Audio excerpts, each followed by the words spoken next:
ही खरंच fair election झाली का? म्हणजे दुबार मतदार असतील त्यासाठी ठाकरेंनी काही त्यांची लोकं नेमली होती. त्यानंतर ज्या प्रकारे वॉर्ड फोडण्यात आले होते, म्हणजे माझं हा भाजपच्या लोकांना पण याचा फटका बसलाय काही प्रमाणामध्ये, की मी मतदान केंद्रावरती जातो जिथं माझं मतदान आहे. तिथं गेल्यानंतर मला कळतं की माझं भलतीकडेच मतदान आहे. सामान्य मतदार हा त्रासलेला असतो.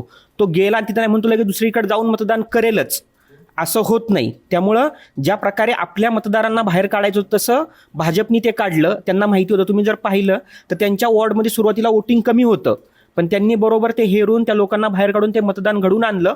ठाकरेंकडं तेवढी ताकद नव्हती, इकॉनॉमिकली पण ते कमजोर होते, कारण की सत्ता नाही आहे, महापालिकेमध्ये नाही आहेत आणि मोठ्या काळापासून ते बाहेर आहेत. त्याच्यामुळे ते इकॉनॉमिकली ताकद त्यांच्याकडे नव्हती की त्या लोकांना तशा प्रकारे बाहेर काढू शकतील ज्या प्रकारे भाजपनी काढलेला आहे. तुम्ही किती नाही म्हटलं तरी ईव्हीएमचा मुद्दा तुम्ही सामान्य माणसाला विचारा की खरंच तुमचा ईव्हीएम वरती विश्वास आहे का? मी 101% सांगतो की कालही मी खूप जणांशी बोललो की ज्यावेळेस हे आकडे येत होते त्यावेळेस ठाकरे बंधू एकत्र आले तेव्हा पण सगळ्यांचं म्हणणं हेच होतं की ठाकरेंवरती विश्वास आहे, ठाकरे येतीलही, पण ईव्हीएम मध्ये काय होईल याचा आम्हाला विश्वास नाहीये.